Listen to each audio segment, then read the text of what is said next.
Hi guys, welcome back. Today I will show you 3 hidden Trello features on your iPhone 12. So let's begin.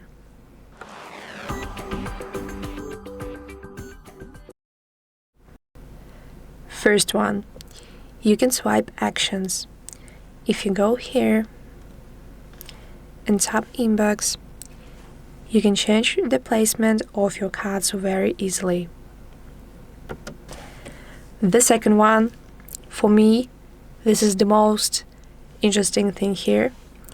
You can search your bird by the voice search. If you tap here, you will have the microphone right there. And if you tap and spell your number bird's name, it's going to find. I will show you. Flower. Here, as you can see, it's Find My Bird. And the last one, Quick Capture. We quit the app.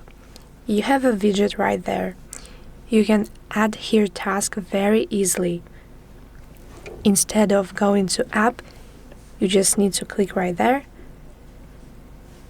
and add some features. So that's all. Thank you for watching and see you later. Bye.